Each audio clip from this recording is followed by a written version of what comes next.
오늘 여러분들에게 전해드릴 말씀은 누가복음 6장 43절에서 49절의 말씀입니다. 지난번 설교에 이어지는 설교입니다. 지난번 설교의 제목과 같이 심판자 되신 예수님이라는 설교로 여러분들에게 오늘 말씀을 전해드리도록 하겠습니다. 누가복음 6장에 기록된 예수님의 설교는요, 20절에서 49절, 29절로 기록되어 있어요. 29구절로 이렇게 기록되어 있어요. 제가 이것을 좀 스피디하게 읽어보니까 한 4분 30초 정도 되더라고요. 최고의 설교자 되신 예수님이 설교를 이렇게 짧게 하셨는데, 저도 이것을 본받아 설교를 5분 만에 끝내야 하는 것이 아닌가, 저 혼자 한번 이렇게 생각을 해봤습니다. 여러분도 다 아시다시피 이 29절이 되는 설교는요, 예수님의 설교를 요약한 말씀이에요. 어떻게 보면 설교 요약 노트라고도 할 수 있겠어요. 하지만 실제로 예수님의 많은 무리들이 이렇게 예수님 앞에 나왔고, 또 예수님이 그 무리들 앞에 두시고 다양한 거를 이 말씀을 통해서 가르쳐 주셨을 거예요. 아마도 1시간, 2시간, 3시간, 4시간 그렇게 설교하시지 않으셨을까, 이제 저에게는 상상이 되는 것이죠. 예수님께서 설교하실 때 그 설교를 들었던 사람들은 이제까지 한 번도 들어보지 못한 그런 새로운 것들을 듣게 되었어요. 그 설교는 사람의 말과 같지가 않았습니다. 권위가 있는 말씀이셨습니다. 또 다양한 비유로 말씀하실 때 그 말씀이 귀에 쏙쏙 들어오고 마치 말씀이 눈앞에 살아 움직이는 그런 설교처럼 들렸을 거예요. 그리고 그 말씀을 삶에 적용해 주셔서 그 말씀을 들은 사람들의 마음이 변화되고, 그 삶이 변화되어서 하나님의 뜻대로 살아가는 그런 사람들이 많이 있었을 것이라고 저는 생각이 되는 것이죠. 진정 하나님의 말씀이셨기 때문에. 이 설교를 들었던 제자들은 아마 시간 가는 줄도 모르고 예수님의 설교를 들었을 거예요. 예수님의 설교가 다 기록되어져서 저희한테 주셨다면 얼마나 좋았겠습니까? 얼마나 저희가 정말 배울 것이 많고 얼마나 연구할 것도 많고 그랬을까요? 하지만 성령님은요, 교회가 가장 필요한 것들을 예수님의 말씀을 들었던 사람들의 기억 속에 저장하셨고, 성경의 저자들을 통해서 성령님의 감동으로 예수님께서 하신 모든 말씀들을 정확하게 기억하게 하셔서 저에게 필요한 엑기스와 같은 그런 말씀을 이렇게 누가복음 6장에 기록해 주셔서 저에게 주신 것이죠. 그래서 오늘날 사는 저희들까지도 이 귀한 말씀을 이렇게 들을 수 있는 것입니다. 29구절이라는 짧은 분량의 설교 노트가 얼마나 귀한 말씀인지 모르겠어요. 이 말씀을 통해 저희는 예수님의 음성을 듣는 거예요. 예수님의 음성이 저희 귀에 들리는 게 여러분들 느껴지지 않으세요? 얼마나 감사한 일인지 모르겠어요. 이 말씀이 저에게 있는 것이. 자, 오늘도 저희가 예수님의 제자로서 예수님 앞에 나와 예수님의 목소리에 청종해 보았으면 좋겠습니다. 예수님의 말씀을 저희가 한번 들어보도록 할게요. 37절부터 제가 다시 읽어드릴게요. 누가복음 6장 37절부터 읽어드립니다. 비판하지 말라. 그리하면 너희가 비판을 받지 않을 것이요. 정죄하지 말라. 그리하면 너희가 정죄를 받지 않을 것이요. 용서하라. 그리하면 너희가 용서를 받을 것이요. 주라. 그리하면 너에게 줄 것이니 곧 후회되어 누르고 흔들어 넘치도록 하여 너에게 안겨주리라. 너희가 헤아리는 그 헤아림으로 너희도 헤아림을 도로 받을 것이니라. 또 비유로 말씀하시되 맹인이 맹인을 인도할 수 있느냐? 둘이 다 구덩이에 빠지지 아니하겠느냐? 제자가 그 선생보다 높지 못하나 무릇 온전하게 된 자는 그 선생과 같으리라. 어찌하여 형제 눈 속에 있는 티는 보고 내 눈 속에 있는 들보는 깨닫지 못하느냐? 너는 내 눈 속에 있는 들보를 보지 못하면서 어찌하여 형제에게 말하기를 형제여 나로 내 눈 속에 있는 티를 빼게 하라 할 수 있느냐? 외식하는 자여 먼저 내 눈 속에 들보를 빼라. 그 후에 내가 밝히 보고 형제의 눈 속에 있는 티를 빼리라. 못된 열매 맺는 좋은 나무가 없고 또 좋은 열매 맺는 못된 나무가 없느니라. 나무는 각각 그 열매로 아나니 가시나무에서 무화과를 또는 찔레에서 포도를 따지 못하느니라. 선한 사람은 마음에 쌓은 선에서 선을 내고 악한 자는 그 쌓은 악에서 악을 내나니 이는 마음에 가득한 것을 입으로 말함이니라. 너희는 나를 불러 주여 주여 하면서도 어찌하여 내가 말하는 것을 행하지 아니하느냐? 내가 나와 내 말을 듣고 행하는 자마다 누구와 같은 것을 너희에게 보이리라. 집을 짓되 깊이 파고 줄을 반석 위에 놓은 사람과 같으니 큰 물이 나서 탕류가 그 집을 부딪히되 잘 지었기 때문에 능히 요동하지 못하게 하였거니와 듣고 행하지 아니하는 자는 주추 없이 흙 위에 집 지은 사람과 같으니 탕류가 부딪힘에 집이 곧 무너져 파괴됨이 심하니라 하시니라. 아멘. 지난번 설교에 오늘 본문의 말씀은 이 사랑이 중심 주제가 되는 예수님의 설교의 한 부분이라고 말씀드렸습니다.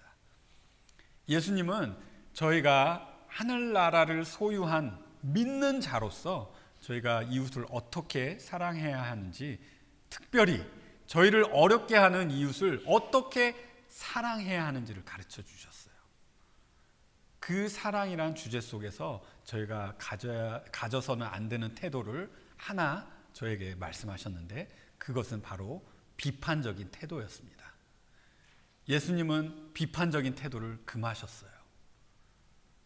저는 말씀 속에서 그리스도인들이 이웃 사랑에 있어서 비판적인 태도를 갖지 말아야 하는 이유 3가지를 예수님께서 보여주신다고 여러분들에게 말씀드렸습니다. 저희가 비판적인 태도를 갖지 말아야 하는 첫 번째 이유는 복음의 열매를 위해서라고 말씀을 드렸어요. 그리고 두 번째는 저희는 비판할 자격이 되지 않기 때문이라고 제가 그렇게 주장을 해서 말씀을 드렸어요. 그것이 37절에서 42절의 말씀이었습니다. 그리고 오늘 설교는 지난번 설교에 이어서 3번째 이유, 예수님이 심판자이시기 때문에 43절에서 49절의 말씀을 가지고 여러분들에게 이어서 설교를 드리도록 하겠습니다. 여러분들 오늘 말씀을 통해 저희가 심판자 대신 하나님 앞에 정말 구원받은 자로서 서 있는 그런 자들인가를 여러분들이 점검해 보는 시간이 되셨으면 좋겠습니다. 자, 저희가 예수님의 설교를 이렇게 여러 번 나눠서 설교를 이제 듣다 보니까 이 설교의 주제가 여러 가지인 것 같기도 하고 또 중심 주제가 없는 그런 그냥 마치 삶을 어떻게 살아가야 하는가라는 그런 여러 가지의 도덕적인 또 지혜로운 말씀처럼 바라볼 때가 있어요. 그 가운데 중심 메시지가 잘 보이지가 않는 것이죠. 여러 번 이렇게 나눠서 설교하다 보니까. 저는 예수님의 설교의 중심 메시지가 이미 여러 번 말씀드렸지만 사랑이라는 한 주제로 이렇게 예수님께서 말씀하셨다고 여러분들에게 말씀드렸어요. 예수님은 하나님의 나라를 소유한 그리스도인들에게 이 세상을 어떻게 사랑하며 살아가야 할지를 가르쳐 주셨다고 이미 말씀을 드렸습니다. 특별히 믿음 안에 살면서 가난하고 줄이고 슬픔이 있는 그리스도인들에게 예수님은 하나님의 나라와 또 만족함과 기쁨의 소망을 약속해 주시면서 그들을 위로하셨어요. 그 위로는 다름 아닌 은혜로 값없이 받는 구원이 그들에게 있을 거라는 그런 약속의 말씀이셨어요. 소망이었습니다. 이것보다 더 큰 위로가 없는 것이죠. 그런데요, 예수님께서 말씀하신 것 중에 특별히 강조되는 말씀이 있었습니다. 그것은 무엇이냐면 예수님을 믿고 따르는 자들이 핍박을 받을 때 기뻐하라고 하시면서 예수님의 이름을 위하여 핍박을 받는 자들에게 하늘나라의 상이 크다고 말씀하시면서 더 저희가 바라볼 수 있는 하늘나라의 소망을 더해 주시는 것을 볼 수가 있어요. 이것을 굉장히 예수님께서 강조해서 말씀해 주시는 것을 여러분들 보셨을 거예요. 그런데 그 소망 위에 예수님은 또 이렇게 명령하십니다. 그 소망 위에 제자들에게 원수를 사랑하라고 명령하십니다. 그냥 그 소망만 가지고 있지 말고 그 소망을 더 나가서, 한 발 더 나가서 원수를 사랑하라고 그렇게 명령을 하신 것이죠. 그리고 이 세상의 핍박 속에서도 희생적인 사랑을 아끼지 말고 하라고 그렇게 명령을 하세요.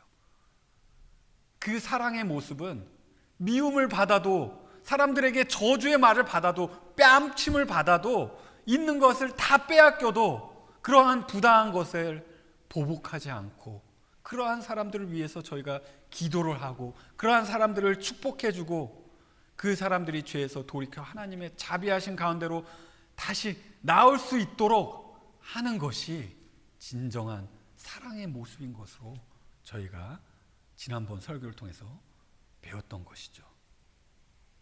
이렇게 귀하고 아름다운 사랑을 삶으로 이루어 나가는 이유는요, 하나님 아버지의 자비로우심 같이 하나님 자녀들 또한 하나님의 아버지의 자비로우심을 닮아서 원수 같은 사람들, 그리고 자비가 필요한 사람들을 위해서 사랑을 베풀어 줘야 되는 이유가 있었기 때문이에요.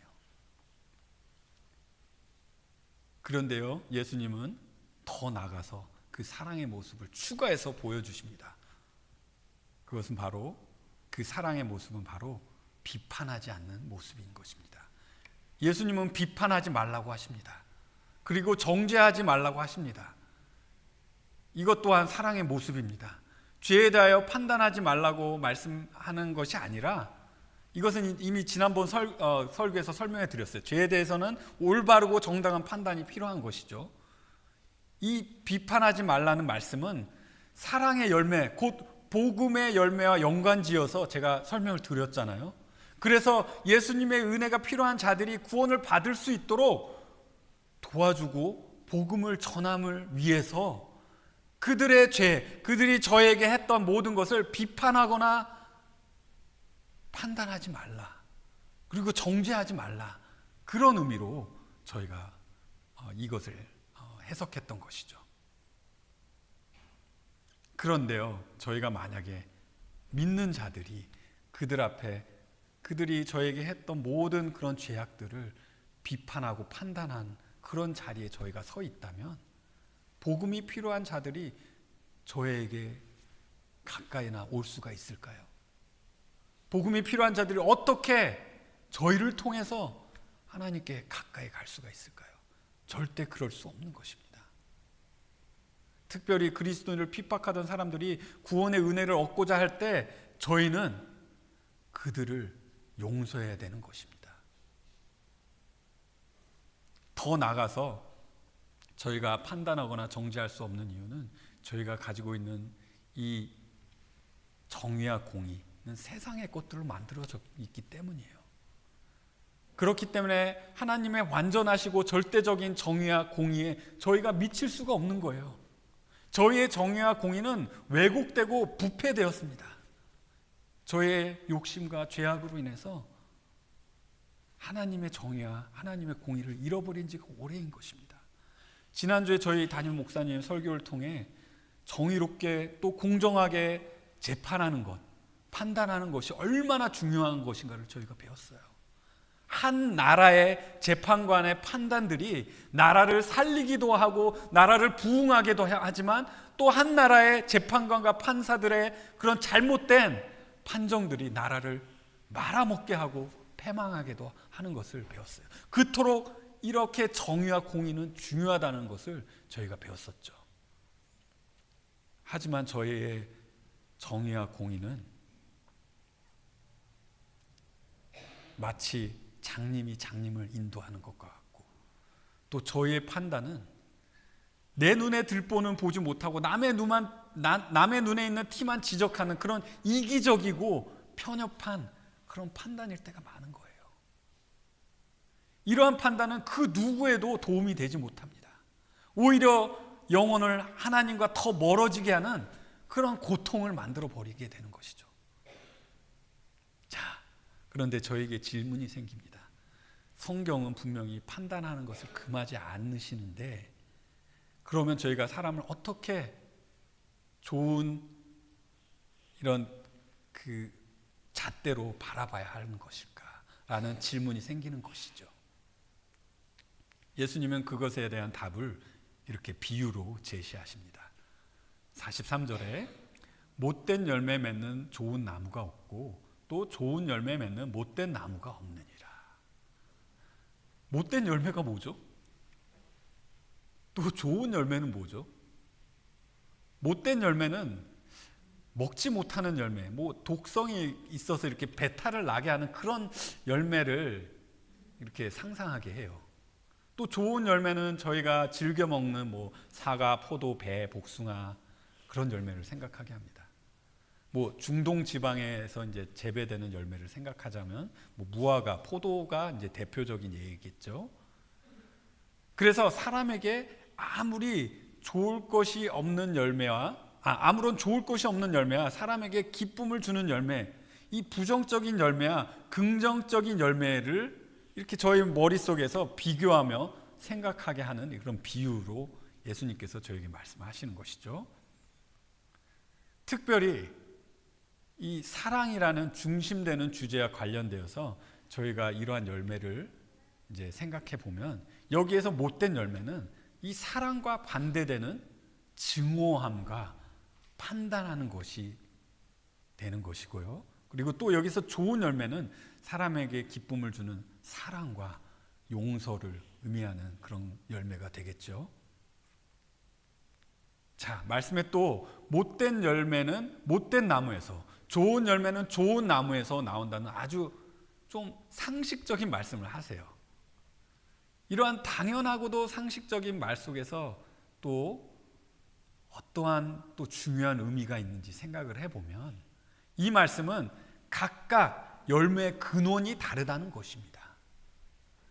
열매의 근원은 20절에서 26절에 예수님께서 말씀하신 복이 있는 자와 화를 받는 자와 또 연관지어서 생각해 보면 좋은 나무와 못된 나무는 예수님을 믿고 따르는 사람들과 예수님의 말씀을 순종하지 않는 사람들을 구분해서 생각하게 하게 만들어주는 것이죠.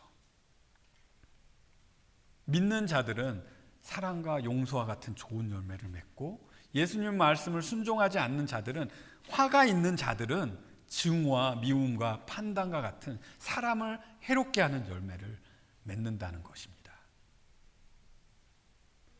여러분, 이 비유의 말씀이 예수님을 믿는 여러분들에게 어떻게 들려야 할까요? 예수님을 믿는 여러분과 저에게 어떻게 들려야 할까요? 사랑이라는 좋은 열매를 맺는 삶은 예수님을 믿는 저희가 가져야 하는 너무나도 당연하고 당연한, 마치 상식과 같은 너무나도 당연하고 당연한 삶이라고 저희 귀에 들려야 되지 않을까요? 예수님은요, 이러한 의미를 추가적으로 또 반복하시듯 말씀하시는데 또 다른 유사한 비유를 하나 더 말씀하십니다. 44절에 나무는 각각 그 열매로 아나니 가시나무에서 무화과를 또는 찔레에서 포도를 따지 못하느니라. 가시가 많은 가시나무와 이런 찔레가 뭐 포도나무와 무화과나 포도나무가 아니라는 것은 그 열매를 보지 않아도 저희가 알 수가 있어요. 그 정도는. 또 여기서 이러한 상식적인 말씀을 하시는데 저희가 앞에 말씀하신 비유와 연관지어서 생각해 보면 이 가시나무와 찔레는 아주 부정적인 인상을 줍니다. 특별히 가시는 저희가 찔렸을 때 굉장히 아파요. 이 가시는 사람을 아프게 하는 그런 그림을 그려주는 것이죠. 이러한 나무는 사람에게 상처를 주기 때문에 사람들은 가까이 가지 않습니다. 그런 반면에 무화과와 포도와 같은 달콤하고 맛있는 열매를 맺는 나무는 사람들에게 기쁨을 줘요. 그러한 나무는 사람들이 자주 가서 열매들을 얻으려고 하죠.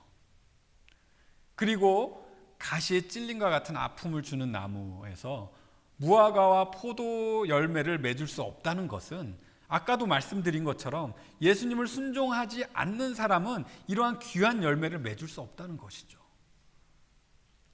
여러분, 저희가 이 말씀을 사랑이라는 주제, 또 특별히 사랑으로 전하는 복음 전도와 같은 주제와 연관지어서 생각을 해볼 때, 믿는 저희가 사람에게 상처를 주는 그런 판단과 비판적인 가시나무가 된다면 하나님의 용서와 자비와 은혜를 구하는 사람들이 저에게 와서 하나님의 말씀을 들을 수 있을까요? 없는 것입니다. 오히려 사랑이 없는 판단과 비판은 하나님의 은혜와 더 멀어지게 하는 그런 상처만 남기게 되는 것입니다. 하지만 저희가 사람에게 사랑을 베푸는 나무라면, 저희를 핍박하는 자들에게 선을 베푸는 나무라면, 용서하는 나무라면 예수님의 십자가의 은혜가 필요한 사람들이 저에게 나와서 저희가 전하는 복음을 들으러 그렇게 가까이 나오는 그런 일들이 너무나도 많지 않을까요? 예수님은 이 비유의 의미를 더 명확하게 설명해 주시고 또 삶에 적용해서 말씀해 주시는데요. 45절에 선한 사람은 마음에 쌓은 선에서 선을 내고 악한 자는 그 쌓은 악에서 악을 내나니 이는 마음에 가득한 것을 입으로 말함이니라.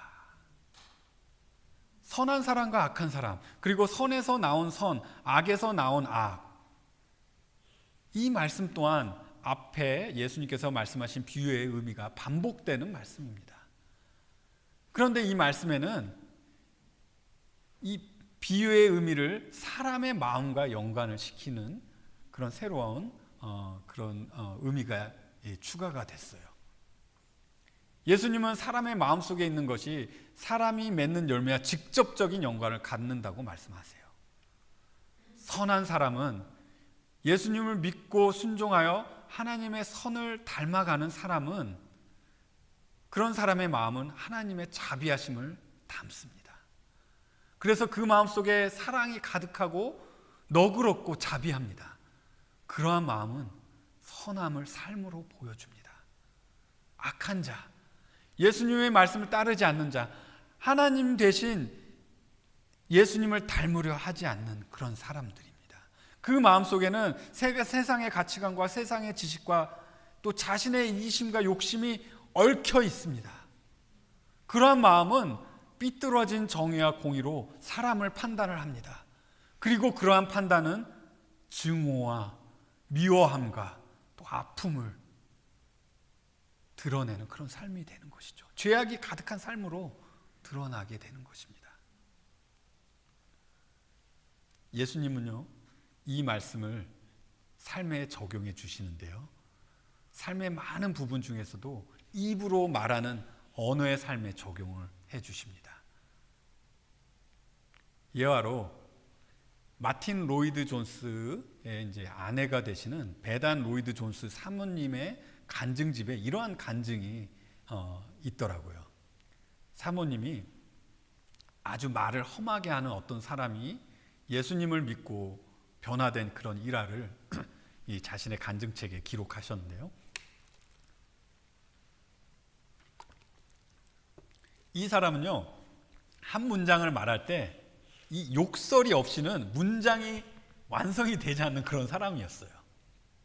이 사람의 말을 들으면요, 듣기가 힘들 정도로 정말 더럽고 욕설이 가득해서 정말 이렇게 가까이 하기가 어려운 그런 사람이었습니다. 그런데 이 사람이 복음을 듣고 구원을 받았어요.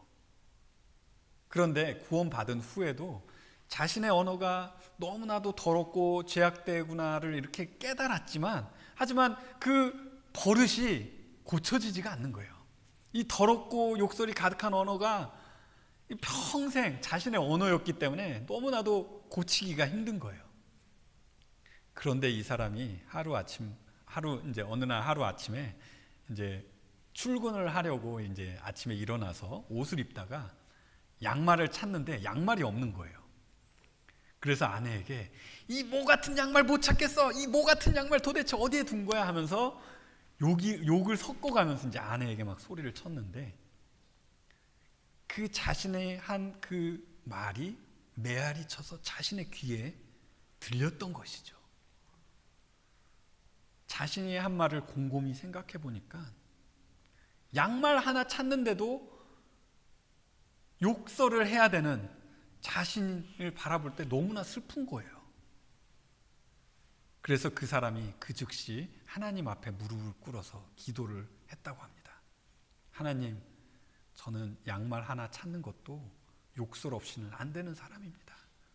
저에게 자비를 베풀어 주셔서 저에게 깨끗한 혀를 주시옵소서라고 그렇게 기도를 했는데, 그날 놀랍게도 성령님께서 역사하셔서 그 사람의 혀를 변화시켜 주신 거예요. 그 뒤로 한 번도 더러운 말과 욕설을 하지 않았다는 그런 일화를 이 배단 로이드 존스 사모님이 간증에 이렇게 기록을 하셨더라고요. 여러분, 저희가 죄악된 삶에서 돌아서서 예수님을 믿는 믿음으로 변화되어 구원을 받을 때 저의 언어는 성령님의 역사심으로 변화될 수밖에 없어요. 순식간에 변화될 수밖에 없어요.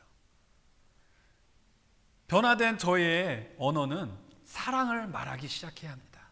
저의 언어는 진리를 말하기 시작해야 합니다. 저의 언어는 하나님의 거룩함을 드러내는 그런 언어로 변화가 되어야 되는 것이죠. 여러분, 그런 언어의 삶을 사시고 계시죠? 자, 그런데 좋은 열매 맺는 것과 나쁜 열매 맺는 것, 가시나무와 같은 나무, 또 좋은 나무, 악한 자, 선한 자, 그리고 이 악한 마음과 선한 마음, 그리고 저의 언어, 이런 것들이 판단이라는 주제에 어떻게 연결이 되는 걸까 질문이 돼요. 첫 번째, 저희가 누구의 삶을 판단할 때 하나님의 말씀으로 판단을 하지만 이 삶에 드러나는 열매는 저에게 판단의 기준을 더해준다는 것입니다. 이것이 이 판단의 주제와 연결되는 것이죠. 특별히 이 기준으로 남을 판단하는 것이 아니라 내 자신을 먼저 판단할 때 내 자신이 진정한 믿음을 가지고 있는가를 판단해 줄 수 있는 정말 너무나도 귀한 기준이 되는 것이죠. 둘째는요, 삶에 드러나는 열매는 표면적으로 남을 쉽게 가려내려는 잘못된 판단을 막아준다는 거예요. 저희는 서로를 판단할 때 서로의 모습, 겉모습만 가지고 사람을 판단해서는 안 됩니다. 특별히 구원은 하나님께서 하시는 것이잖아요. 저희가 누가 어떻게 하나님의 말씀을 듣고 구원을 받을지 저희는 절대 알 수 없어요. 저희가 만난 사람들이 하나님이 택하신 자인지, 좋은 나무인지 악한 나무인지, 하나님께서 택하시지 않으신 자인지 저희는 알 수가 없는 것입니다. 나무만 봐서는 알지 못하기 때문이에요. 그렇다면 저희는 그들의 입으로 하나님의 그 구원을 고백할 때 그들이 열매를 보고 그들을 판단해야 되는 것입니다. 그들이 열매 맺기를 기다려줘야 되는 거예요. 특별히 전도와 양육에 있어서 저희는 사람의 외모와 일시적인 그런 표면적인 것들만으로도 그 사람을 판단하고 전도하지 않고 또 가르치고 이 사람은 안 되겠어 가르치지 않는다면 그것은 하나님 앞에 너무나도 잘못된 것이고 죄인 것입니다. 그런 일은 절대 믿는 자에게 없어야 되는 것이죠. 저희는 예수님의 말씀을 통해 이 삶에 맺어지는 열매가 판단의 기준이 된다는 것을 저희가 알 수가 있어요. 그런데 여기에 또 판단의 기준이 더해지는 것을 하나 더 더해지는 것을 볼 수가 있습니다. 그 판단의 기준은요, 바로 심판자 되신 예수님이시라는 것입니다. 그냥 열매만이 사람을 판단하는 기준이 되는 것이 아니라 예수님, 하나님 되시고 심판자 되신 예수님이 그 판단의 기준이라는 거예요. 46절에 보시면 너희는 나를 불러 주여 주여 하면서도 어찌하여 내가 말하는 것을 행하지 아니하느냐. 내가 나와서 내 말을 듣고 행하는 자마다 누구와 같은 것을 너에게 보이리라. 이렇게 말씀을 하세요. 예수님은 갑자기 훈계하시듯이 이렇게 말씀을 하십니다. 여기에서 주여 주여라고 부르는 것은 어떤 의미냐면요, 주여 주여는 아주 종교적인 의미를 띠고 있어요. 그래서 예수님을 주여 주여라고 부른다는 것은요, 예수님의 말씀을 듣고 예수님을 인정하고 예수님이 주님, 바로 나의 하나님이신 것을 인정하는 사람들을 의미하는 거예요. 여러분과 저희는 어때요? 저희도 예수님을 나의 구주와 나의 주님으로 믿고 섬기는 그런 사람들이잖아요. 저희와 같은 사람을 여기서 지금 말씀하시고 있는 거예요. 그런데 예수님께서 지금 여기서 훈계하는 사람들은요, 다름 아닌 이 예수님을 믿는, 이렇게 말로 시인하는 그런 사람을 지금 훈계하고 계신데, 그런데 이러한 사람들이 예수님의 말을 듣기만 하고 그것을 행하지 않는 것을 지금 훈계하고 계시는 것입니다. 그리고 예수님은 예수님께로 나와서 예수님의 말씀을 듣고 행하는 자가 진정 어떠한 사람인가를 보여주시겠다고 하시는데요, 예수님께로 나오는 자, 예수님의 말씀을 듣는 자, 그리고 행하는 자, 이것은 진정으로 구원을 받은 진정한 믿음을 가진 자를 지금 말씀하시고 계신 거예요. 저희가 어떻게 구원을 받았죠? 저희는 복음을 듣고 성령님의 역사하심으로 저의 죄를 깨닫고 예수님 앞에 나왔습니다. 예수님 앞에 나와서 저의 죄를 자백하고요, 회개함으로써 그 저의 죄악된 삶에서 돌아서서 이제는 예수님을 믿는 그 구원에 이르는 자인 거예요. 하지만 저희의 구원은 거기에서 끝나지 않았습니다. 저희 구원은 항상 그곳에 머물러 있지 않아요. 그냥 예수님을 아는 그것에 머물러 있지 않아요. 그 구원은 능력이 있고 생명이 있어서 그 삶에 변화를 가져올 수밖에 없는 것이에요. 그것이 진정한 저희가 얻은 구원이라는 것입니다. 구원은 생명과 능력이 있기 때문에 죄로 죽은 저희와 같은 인생을 하나님의 의로움으로 살리시는 그런 생명과 같은 능력이 있는 것입니다. 그렇기 때문에 저희의 삶이 예수님의 말씀을 듣고 끝나는 것이 아니라 예수님의 말씀을 듣고 그 말씀을 삶의 열매로 맺을 수 있는 그런 진정한 믿음이 되어야 되는 것이죠. 그것이 진정한 구원받은 자들의 모습인 것입니다. 그것이 여러분들의 모습이 되어야 되는 것입니다. 예수님은 이러한 진정한 구원받은 사람이 어떠한 사람들인가를 예수님께서 직접 보여주신다고 하세요. 마치 심판자가 믿는 자와 믿지 않는 자를 가려내시듯 보여주신다고 하는 게 아닐까, 저는 그렇게 들리는 것이죠. 그러면서 예수님은 예수님의 설교의 마지막을 이 비유로 마치시는데요, 48절에 집을 짓되 깊이 파고 주추를 반석 위에 놓은 사람과 같으니 큰 물이 나서 탕류가 그 집에 부딪히되 잘 지었기 때문에 능히 요동하지 못하게 하였거니와 듣고 행하지 아니하는 자는 주추가 없이 흙 위에 집 지은 사람과 같으니 탕류가 부딪힘에 집이 곧 무너져 파괴됨이 심하니라 하시니라. 최근 이제 LA의 산불로 인해서 많은 집이 이제 불에 타는 그런 재앙이 있었어요. 그렇죠? 그런데 그 와중에서 또 이제 물로 인해서 파손된 집이 몇 채가 있었습니다. 그게 이제 뉴스에 나왔었는데요. 이제 조금 가파른 언덕에 있는 집들에 이렇게 불을 끄기 위해서 물을 이렇게 많이 퍼붓고 이제 사용했던 것이죠. 그래서 불을 이렇게 소화시키려고 했는데 그 언덕 위에 지어진 집들이 기반이 다 흙으로 약한 그런 기반이었기 때문에 그 많은 물로 불을 끄려고 했던 그 시도들이 그 기반을 약하게 해서 그 그 집이 순식간에 두 동강이 나는 그런 예상치 못한 그런 사고들도 발생했던 것을 제가 뉴스로 이렇게 봤었습니다. 예수님의 비유도 그러한 비슷한 그림을 보여주고 있어요. 예수님의 비유는 큰 물과 탕류라는 큰 재앙으로 인해 살아남는 집과 완전히 파멸된 집, 극과 극의 모습을 보여주고 계세요. 예수님은 이 비유를 통해 사람들이 믿는 그 신앙의 실체가 어떻게 판결되는지 그 모습을 보여주고 계십니다. 저는 이 말씀을 이 세상에 사는 저희가 모든 삶을 이 세상에 사는 지금 이 시점의 삶과 또 저희가 모든 삶을 마치고 하나님 앞에 서야 하는 그 순간, 이 두 시점을 적용해서 한번 바라보고 싶어요. 첫째, 저희의 믿음은 저희가 받는 고난 속에서, 이 세상에 살아갈 때 저희의 믿음은 저희가 받는 고난 속에서 그 믿음의 진정성이 시험이 된다는 거예요. 여러분, 저희 삶 속에 어떤 어려움이 와도 저희가 저희 반석 대신 예수님 위에 서 있다면 저희는 절대로 저희 믿음을 잃을 수가 없습니다.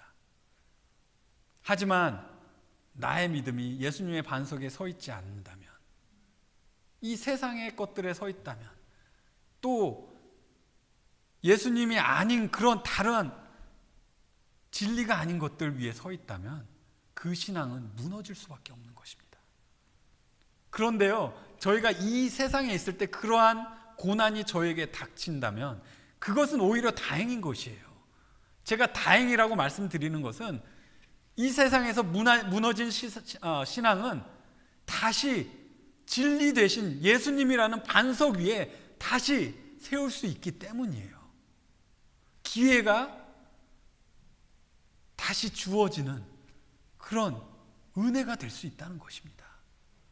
이 세상의 고난이 나를 바로 잡아주어서 반석이신 예수님으로 인도해 준다면, 나의 신앙이 재건될 수 있다면 그러한 재앙들은 오히려 나를 구원으로 인도하게 하는 큰 복이 되는 것입니다. 하지만 그러한 재앙 속에서 그냥 주저앉고 예수님을 찾지도 않고 오히려 하나님을 원망하고 하나님과 더 멀어진다면 그거야말로 정말 모든 것을 잃어버리는 패망이 되는 것이죠. 두 번째는 저희 인생을 마치고 저희가 창조주를 만나는 그날, 그 시점에 저희는 모두는 하나님의 진노라는 무서운 재앙 앞에 서야 되는 죄인들이라는 사실을 여러분들이 아셔야 되는 것입니다. 하지만 저희가 예수님의 십자가의 의로우심을 입고 하나님 앞에 나갈 때 저희는 그 진노를 피할 수 있는 것입니다. 반대로 예수님을 믿지 않는 자들은 그 진노를 감당할 수 없습니다. 하나님의 무서운 진노는 영원한 파멸과 멸망으로 그 믿지 않는 자들을 심판할 것입니다. 이 비유가 심판자 대신 예수님과 어떤 관계가 있는가를 물으신다면요, 예수님은 그 진노의 심판 날에 심판자로 앉아 계실 것입니다. 그리고 양과 염소를 가려내듯이, 또 알국과 쭉정이를 가려내듯이 예수님을 말로만 고백하고 예수님을 진정으로 믿지 않는 자들을 가려내실 것이고, 그러한 모든 자들을 영원한 심판, 꺼지지 않는 지옥불로 그렇게 벌하실 것이라는 거예요. 하지만 믿는 모든 자들은 영원한 생명, 영원한 하늘나라를 소유하게 해주실 것입니다. 그곳에서 사랑하는 하나님 아버지와 하나님의 그 꺼지지 않는 영광 속에서, 그 찬란한 영광 속에서 저희가 영원한 기쁨을 함께 누리며 살게 될 것이라는 것입니다. 여러분, 만약 오늘 이 시간이 그 재앙을 준비하는 너무나도 중요한 순간이라면 여러분들 어떻게 하시겠어요? 이 순간 바로 예수님의 십자가 앞에 나와서 죄에서 돌이켜 회개하고 예수님의 십자가에서 내 죄를 대신하셔서 죽으신 그 사랑을 믿어, 그 은혜를 믿어 나의 모든 죄를 용서해 주신 하나님의 은혜 위에 그 반석 위에 서 계셔야 되지 않으시겠습니까? 그리고 이제부터 영원까지 하나님을 섬기며 하나님을 찬양하며 하나님의 말씀을 순종하며 살아가는 그런 자녀가 되어야 되지 않으시겠습니까? 설교를 마치면서 여러분, 예수님은 오늘날을 사는 저희 모두에게 사랑하라고 명령하고 계세요. 저희가 예수님을 진정으로 믿는 예수님의 제자라면요, 예수님께서 명령하신 사랑은 저희 삶에 지켜도 되고 말아도 되는 그런 삶의 옵션이 아닌 것이에요. 이 명령은 절대적인 것입니다. 이 명령을 순종하는 삶은 저희 구원이 저희의 구원자 되시고 저의 주님 되시고 저의 반석 되신 예수님 위에 있다는 것을 증거해주는 귀한 열매로 저희에게 맺혀져야 되는 것이라는 것입니다. 이 사랑의 열매가 풍성히 맺혀지는 저희 라케나다 한인교회 성도님들이 되시기를 이 시간 간절히 기도드립니다. 함께 기도하시겠습니다. 하나님 아버지,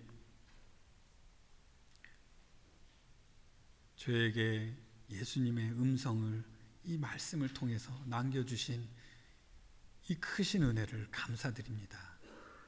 하나님 아버지, 예수님의 말씀이 얼마나 저에게 귀하고 귀한지 이 말씀을 들을 때 저희가 예수님 안에 있음을 다시 확인하게 되는 것을 주님께 감사드립니다. 저희가 이 말씀을 듣고 저희 삶이 예수님의 말씀을 순종하는 삶으로 드러날 때 저희가 예수님 안에 있고 이 복음 안에 있고 이 구원 안에 있음을 확신할 수 있음을 주님 감사드립니다. 이 말씀이 주님 저희 성도님들의 마음판에 새겨져서 절대로 잊혀지지 않게 하여 주시고 이 말씀이 그 삶에 강한 능력으로 강한 생명으로 작용되어서 이 사랑이란 귀한 열매를 많이 맺는 저희 성도님이 될 수 있도록 주님께서 저희 성도님들 축복하여 주시옵소서.